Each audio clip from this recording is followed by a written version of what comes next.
So from Genesis chapter 3, who deceived the woman? Was it the serpent or was it the devil? Now let's look at Genesis chapter 3 from verse 14 through to 15. But before that, let me give you a recap. From verse 1 to 13, this is where the serpent shows up. He deceives the woman into eating the forbidden fruits. And then after that, she gives it to her husband, and also her husband eats. And so both Adam and Eve, they sin against God. And of course, God confronted Adam. Adam blamed Eve, and then Eve blamed the serpent.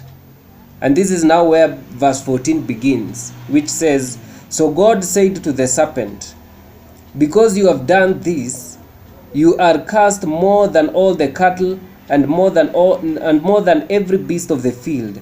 And on your belly you shall go, and you shall eat dust all the days of your life. And I will put enmity between you and the woman, and between your seed and her seed.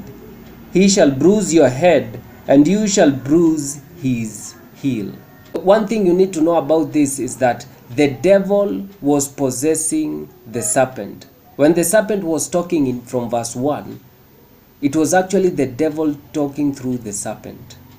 And so in verse 14, God is speaking to the serpent alone, where it says, "You are cursed more than all the beasts of the field, and on your belly you shall go." This is why snakes, they crawl on their bellies in order to move. And also it says, "You shall eat dust all the days of your life." Now, if you have watched snake documentaries, you'll know that snakes, every time they enter into a new environment, they usually take their tongue out and taste the air so that they can know what's on their surrounding areas. This is now what it means to eat dust all the days of your life.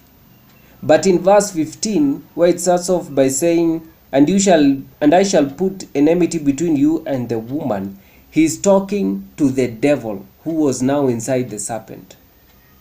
He's talking to the devil. And it says, "And I will put enmity between your seed and her seed." Now, if you don't know that women don't have seeds, they have eggs. And this is one of the reasons why Jesus had to be born from a Virgin Mary. He had to come into this world through a virgin birth. And it also says, "He shall bruise your head."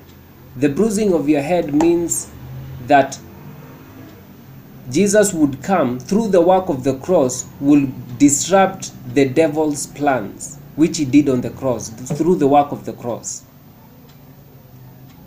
"And you shall bruise his heel." And also when you look at Revelations chapter 12 from verse 9, where it says, "So the great dragon was cast out, that serpent of old, called the devil and Satan, who deceives the whole world.